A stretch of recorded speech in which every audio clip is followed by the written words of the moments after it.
Good morning sir. Happy independence day. Happy related independence day. Yes okay, सब लोग गए होंगे। वीडियो ऑन कर लो सभी अपना, एक बार चेहरा दिखा दो सभी। खुशी, माया तो ज्वाइन हो रहा है, कैमरा ऑन कर लें। स्टूडेंट्स स्टार्ट करें अपना चैप्टर। Yes sir. ओके, कौन सा चैप्टर चल रहा है अपना? हाँ, atom, structure of atom. Structure of atom. Okay, तो प्रीवियस क्लास में कौन सा टॉपिक डिस्कस किया था? Protons. Protons. Okay good. Protons. Yes, तो प्रोटॉन्स के बारे में हमने बात करा है ना, कैथोड रेज, एनोड रेज और प्रोटॉन्स यानी इलेक्ट्रॉन प्रोटॉन के बारे में हमने बात कर लिया था। ठीक है, अब देखिए एक टॉपिक रह जाता है स्टूडेंट्स के अंदर, न्यूट्रॉन। क्या रह जाता है? न्यूट्रॉन।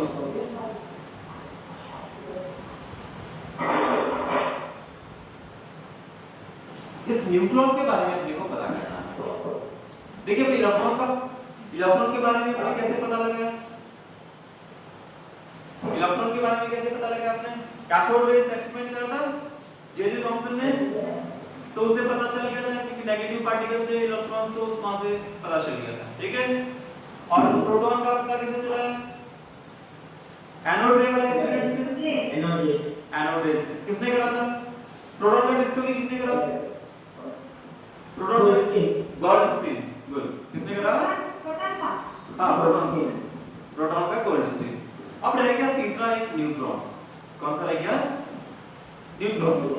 लेकिन देखिएगा साइंटिस्टों को पहले दिमाग के अंदर क्या है कि ये न्यूट्रॉन है या नहीं, इसके बारे में पहले आइडिया कैसे लगा कि इलेक्ट्रॉन और प्रोटॉन के तो क्या था, चार्ज था। इलेक्ट्रॉन और प्रोटॉन के क्या था, चार्ज था। तो चार्ज की वजह से वहां पे को कैथोड रे एक्सपेरिमेंट करा तो उस टाइम जो ग्लो आ रहा था, एक तो ग्रीन फ्लोरेसेंस आ रहा था, एक रेड कलर का ग्लो आ रहा था। इस वजह से उन्होंने पता लगा दिया कि ये इलेक्ट्रॉन और प्रोटॉन्स होते हैं। पर न्यूट्रॉन के ऊपर तो कोई चार्ज ही नहीं होता। न्यूट्रॉन के ऊपर कोई चार्ज ही नहीं होता। फिर न्यूट्रॉन का आइडिया कैसे आया साइंटिस्ट? न्यूट्रॉन के बारे में आइडिया कैसे आया? समझो, देखिए कैसे आइडिया आया। देखिए क्या करा साइंटिस्ट ने कि देखा कि हाइड्रोजन का एटॉमिक मास फाइंड आउट करा। किसका? हाइड्रोजन का। अब देखिए हाइड्रोजन जो है इसके अंदर भी प्रोटॉन कितने हैं? 1। हाइड्रोजन का प्रोटॉन कितना है? 1। इलेक्ट्रॉन कितना है हाइड्रोजन में? 1। न्यूट्रॉन, हाइड्रोजन में न्यूट्रॉन 0। कितना है? कोई न्यूट्रॉन नहीं होता। अब ये देखा कि भाई अगर हाइड्रोजन का अपने एटॉमिक मास फाइंड आउट करा, क्या फाइंड आउट करा? एटॉमिक मास फाइंड आउट करा, तो ये पता चला हाइड्रोजन का एटॉमिक मास आया, वो आया 1 AMU। 1 AMU या फिर U भी, या फिर U भी लिख सकते हैं। ठीक है, हाइड्रोजन का एटॉमिक मास कितना आया? 1 आया ना? 1। ठीक है, क्योंकि उसमें एक ही प्रोटॉन था, क्योंकि इसमें एक ही प्रोटॉन था। और इलेक्ट्रॉन के मास को अपन नेग्लिजिबल मानते हैं। समझ आ रहा? समझ आ? हाइड्रोजन का मास कितना आया? 1 AMU या 1 U आया। ठीक है, क्योंकि उसमें एक ही प्रोटॉन था। ठीक है, एक इलेक्ट्रॉन था, लेकिन इलेक्ट्रॉन के मास को अपन कंसीडर नहीं कर रहे हैं। समझ आए? क्योंकि बहुत कम मास होता है, नेग्लिजिबल होता है। अब क्या करा आपने? क्या करा? हीलियम के मास को फाइंड आउट करा। किसके मास को फाइंड आउट करा भाई? हीलियम। हीलियम 2 नंबर पे आता है, एटॉमिक नंबर 2 है। तो देखो इसमें प्रोटॉन कितने थे? 2। प्रोटॉन कितना है? 2। जितना प्रोटॉन है उतना एटॉमिक नंबर हो जाता है। और इसमें इलेक्ट्रॉन 2 और न्यूट्रॉन इसमें 2। न्यूट्रॉन इसमें 2। ठीक है, अब क्या हुआ देखो सुनो, इसका एटॉमिक मास निकाला हीलियम का। हीलियम जो है एक एटम का अगर एटॉमिक मास फाइंड आउट करा इन्होंने, तो एटॉमिक मास कितना आना चाहिए इसका? जितने प्रोटॉन है उतना आना जाना चाहिए हाइड्रोजन के हिसाब से। तो कितना आ जाना चाहिए मास? 2 आना चाहिए ना? 2 ही आना चाहिए ना? Yes, sir. हाइड्रोजन का वन, प्रोटॉन का तो वन मास है। अपन बोल रहे हैं इलेक्ट्रॉन को अपन कंसीडर कर ही नहीं रहे, इलेक्ट्रॉन को कंसीडर कर ही नहीं रहे। तो यहाँ पे अगर 2 प्रोटॉन है तो इसका मास कितना आ जाना चाहिए? 2 amu। कितना आ जाना चाहिए भाई? 2 amu आना चाहिए। लेकिन आया कितना पता है? कितना है? 4 आया। कितना आया भाई? इसकी जगह पे 4 amu मिला। कितना मिला? 4 तो ये क्या चक्कर है? हाइड्रोजन में तो एक प्रोटॉन था तो एक आ रहा था, यहाँ पे 2 प्रोटॉन है तो 2 आ जाना चाहिए था, यही होना चाहिए ना? समझ आ रहा है? लेकिन ये 4 कहां से आया? ये 4 कहां से आया? तो इसका मतलब कोई और अंदर छुपा बैठा है, इसका मतलब कोई और अंदर छुप के बैठा है, लेकिन वो सामने नहीं आ रहा। लेकिन वो सामने क्यों नहीं आ रहा? क्योंकि उसके ऊपर कोई चार्ज नहीं है, क्योंकि उसके ऊपर कोई चार्ज नहीं है। समझ आ रहा है? तो चार्ज नहीं है इसलिए अपने को वहां पे ग्लो तो नजर आ नहीं रहा, कोई तीसरे टाइप का आपको कोई भी ग्लो नजर आएगा ही नहीं। ठीक है, तो फिर साइंटिस्टों ने आइडिया लगाया कि प्रोटॉन और इलेक्ट्रॉन के अलावा एटम के अंदर कोई एक तीसरा ऐसा पार्टिकल है, कोई तीसरा ऐसा पार्टिकल है जिसका मास जो है वो इक्वल है प्रोटॉन के। किसके इक्वल है? तभी तो देखिएगा 2 प्रोटॉन थे, ठीक है, और 2 न्यूट्रॉन है, तो 2 प्रोटॉन और 2 न्यूट्रॉन का मास मिलके कितना हो गया? 4। 2 की जगह कितना हो रहा है? 4 मास हो रहा है। तो ये 4 मास किस वजह से हुआ है? 2 प्रोटॉन और 2 न्यूट्रॉन के। इलेक्ट्रॉन को अपन कंसीडर नहीं करते हैं, इलेक्ट्रॉन के मास को अपन कंसीडर नहीं करते हैं। तो समझ में आया? तो ऐसे आइडिया लगा साइंटिस्टों को कि भाई अगर कोई हाइड्रोजन और हीलियम को कंपेयर करा तब पता चला है, ठीक है ना, कि हाइड्रोजन के अंदर एक प्रोटॉन था तो 1 मास आ रहा है, इसमें न्यूट्रॉन था ही नहीं, इसलिए इसका मास 1 आ रहा है। अगर इसमें भी न्यूट्रॉन होता ना, अगर हाइड्रोजन में भी एक न्यूट्रॉन होता तो हाइड्रोजन का मास कितना आता? सपोज अगर हाइड्रोजन में 1 न्यूट्रॉन होता तो मास कितना हो जाता हाइड्रोजन का? कितना होता? 2। कितना होता भाई? 2 होता कि होता? लेकिन हाइड्रोजन में न्यूट्रॉन नहीं होता, ठीक है, इसलिए हाइड्रोजन का जो मास है वो 1 ही है, जबकि हीलियम में 2 प्रोटॉन के साथ में 2 न्यूट्रॉन भी है। 2 प्रोटॉन के साथ में क्या है? 2 न्यूट्रॉन है, इस वजह से जो है इसका मास जो है वो हो जाता है 4। समझ में आ गया? तो इस वजह से जो है न्यूट्रॉन के बारे में आइडिया लगा साइंटिस्टों को। अब बात करते हैं इसके अंदर न्यूट्रॉन के बारे में। तो न्यूट्रॉन के बारे में सबसे पहले जो है किसने बताया? न्यूट्रॉन के बारे में बताया था जेम्स चैडविक ने। किसने बताया भाई? जेम्स चैडविक ने। क्लियर है? तो ये जो डिस्कवर किया गया न्यूट्रॉन जो है वो discovered by James Chadwick. James Chadwick है इसका नाम, ध्यान रखना इसके अंदर। चैडविक इन 1932 के। क्लियर है? तो who discovered neutron? James Chadwick. कैसे आइडिया लगा मैंने आपको बता दिया। अब चार्ज ऑफ न्यूट्रॉन कितना है? चार्ज ऑफ न्यूट्रॉन कितना होगा? चार्ज ऑफ न्यूट्रॉन, न्यूट्रॉन का चार्ज बोलो तो न्यूट्रॉन का चार्ज कितना होता है? 0। रेखा कितना होता है न्यूट्रॉन का चार्ज? हैं?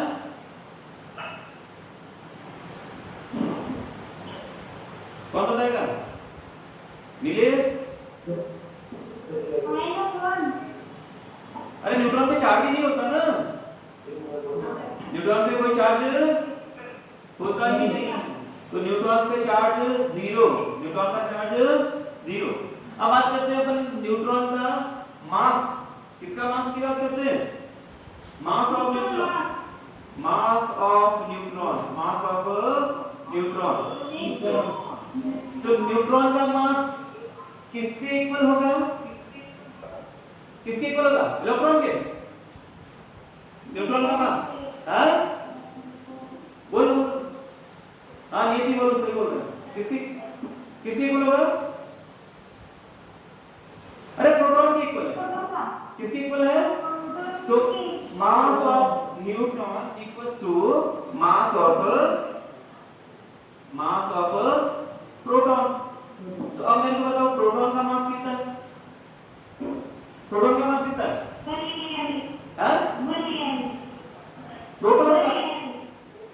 प्रोटॉन का मास 1 एएम बोलो। अरे केजी में बताना, केजी में 1.676 into 10 to the power of minus 1.676 into 10 to the power minus 27 kg। समझ में आया? बताया था हमने प्रीवियस क्लास में? Yes, sir. ओके, या केजी में पूछो कितना आएगा, समझ में आ रहा है? यानी 1 एएम का मतलब इतना केजी हो जाएगा, समझ में आ गया? ये चीज है। तो प्रोटॉन का मास और न्यूट्रॉन का मास इक्वल है, यही होगा इसके अंदर मास। चार्ज कोई होता ही नहीं, चार्ज कोई होता ही नहीं। चलो यहाँ तक होगी कहानी। अब अपन बात करते हैं इसके अंदर आगे इलेक्ट्रॉन प्रोटॉन न्यूट्रॉन की कहानी खत्म। इलेक्ट्रॉन प्रोटॉन न्यूट्रॉन की कहानी खत्म। अपने मास के बारे में बात कर दिया, चार्ज उसके ऊपर होता ही नहीं है। अब आता है अगला टॉपिक आपका स्ट्रक्चर ऑफ एन एटम। किसके बारे में बात कर रहे हैं अपन? Structure of an atom. आपने अभी तक स्ट्रक्चर के बारे में तो कभी बात ही नहीं करा। आपने एटम एटम बहुत कुछ एटम के अंदर सब कुछ देख लिया, इलेक्ट्रॉन प्रोटॉन न्यूट्रॉन होते हैं, कितनी सारे ग्रामाइंड पढ़ ली। एटम होता कैसा, स्ट्रक्चर क्या है, इसके बारे में तो अभी अपने बताया नहीं, है ना? तो अब अपन समझ रहे हैं इसके अंदर द स्ट्रक्चर ऑफ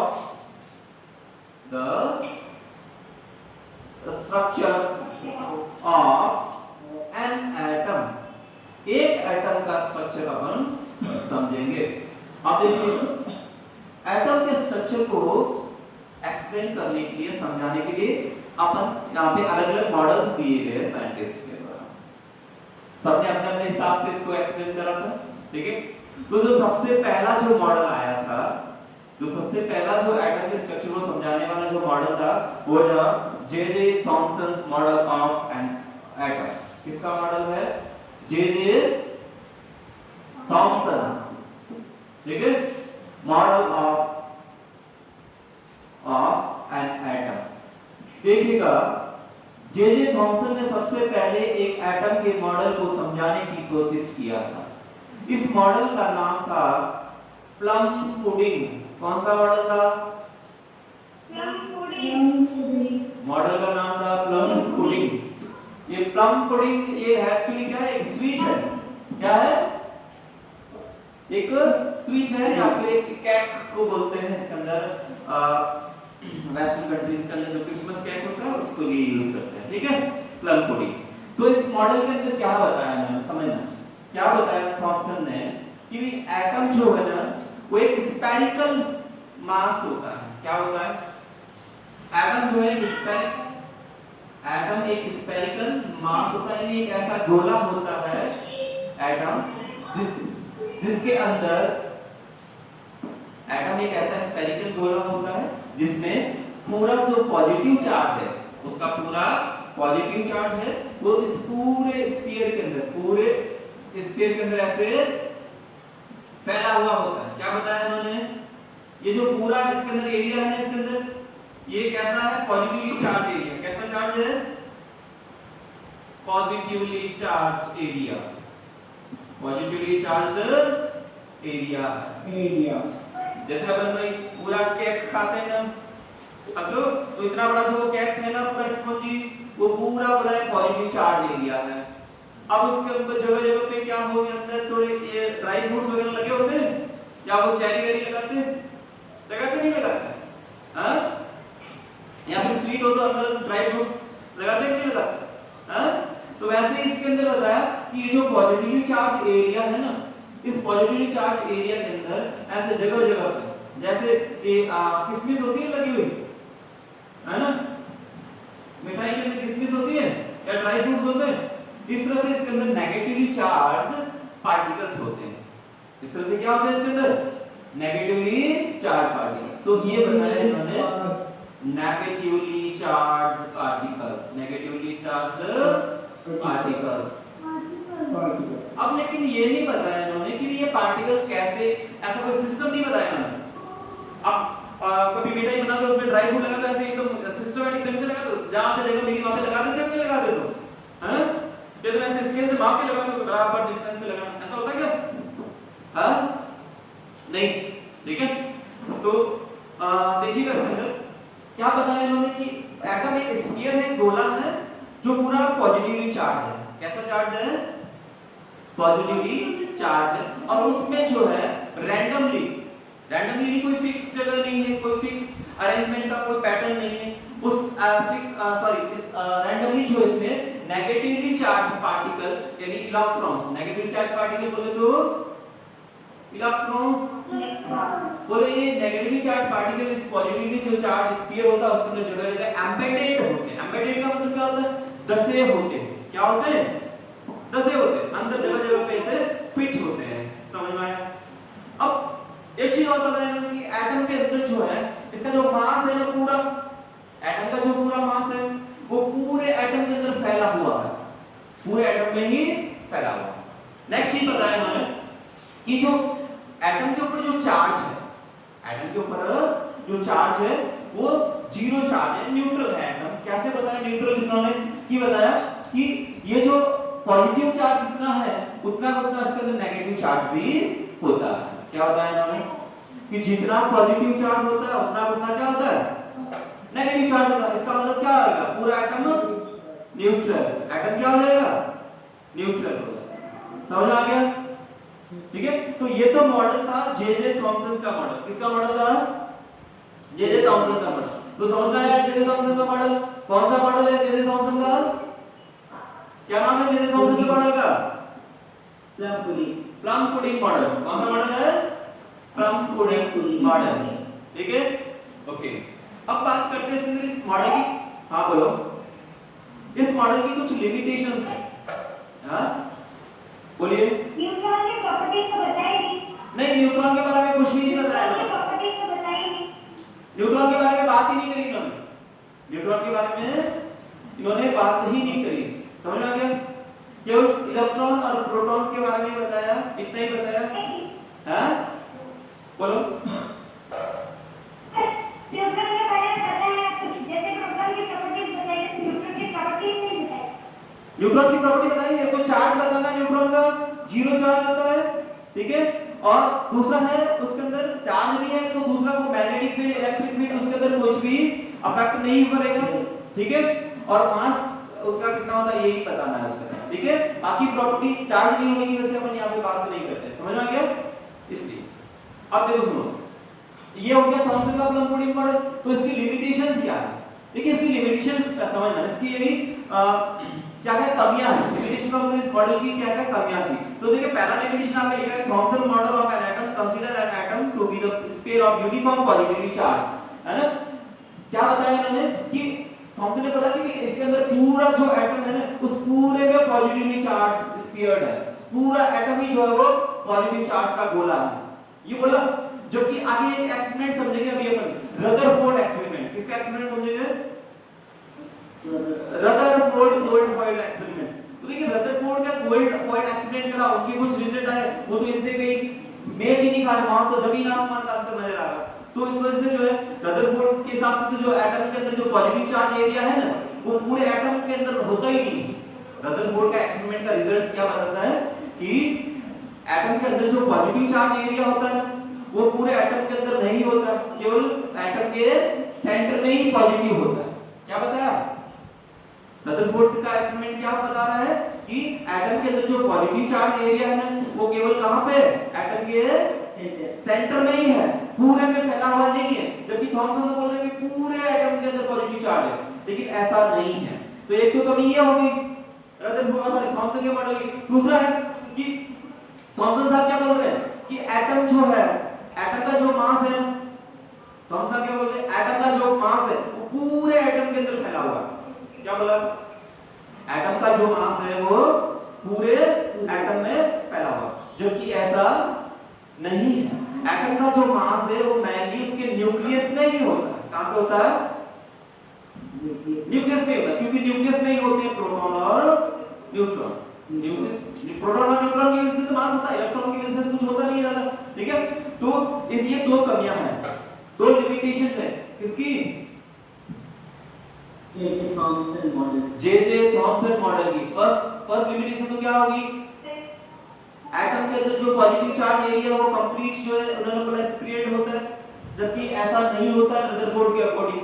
और दूसरा है कि भी एटम का जो मास है वो पूरा बताया कि पूरे में स्प्रेड होता है, लेकिन ऐसा नहीं है। रदरफोर्ड ने बताया कि एटम का मास भी जो है केवल न्यूक्लियस में ही होता है कंसीडर, ठीक है। ये दो कमियां हैं, लिमिटेशंस है। अब नेक्स्ट जो टॉपिक है आपका इसके अंदर वो है Rutherford alpha particle scattering experiments. कौन सा है आपका अगला टॉपिक क्या है इसके अंदर, Rutherford alpha particle scattering experiments. सुनना, ये गोल्ड फॉइल पे इन्होंने एक्सपेरिमेंट करा। इस एक्सपेरिमेंट के बाद में अपन रदरफोर्ड का मॉडल समझेंगे। Rutherford alpha particles scattering experiment,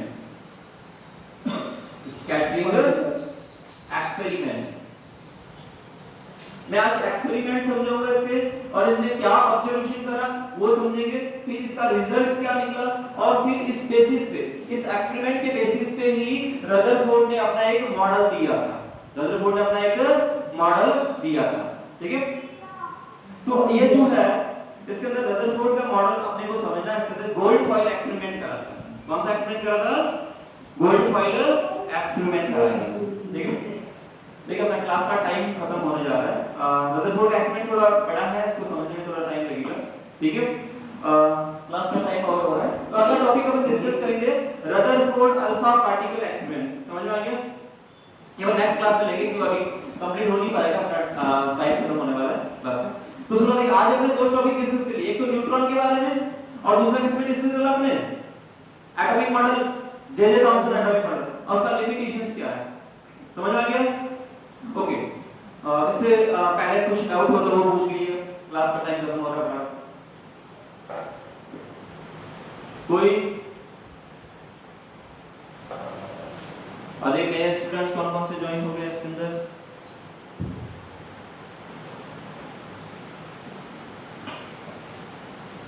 नए स्टूडेंट भी ज्वाइन हुए आज, कुछ रविंदर है, विवेक है, ठीक है। समझ में आ रहा है जो नए ज्वाइन हुए, रविंदर वीडियो ऑन नहीं है तुम्हारा, बाकी लोगों को समझ में आ रहा है। तो किसी का कोई डाउट, हाँ कोई डाउट, नियति, रेखा, माया, रितिका, कोई भी डाउट नहीं है, डाउट ही नहीं है, वाह ग्रेट, ठीक है। चलो रीडिंग करो पहले वाले चैप्टर पे, ठीक है। डाउट्स तो आएंगे, ऐसा तो हो ही नहीं सकता डाउट नहीं हो, आगे समझ लो। मेरे को डाउट आता है तुम्हारे को कैसे नहीं आएगा डाउट, ठीक है। तो डाउट तो आना ही चाहिए, डाउट नहीं आ रहा इसका मतलब पढ़ नहीं रहे हो, आगे समझ में, डाउट नहीं आ रहा इसका मतलब पढ़ ही नहीं रहे हो तुम लोग, वापस रीडिंग नहीं कर रहे, तो रीडिंग करो, डाउट आएगा, जरूर आएगा, डाउट आएगा, ठीक है। चलो तो क्लास और करते हैं अपना, ओके, क्लोज करते हैं क्लास का, बाय।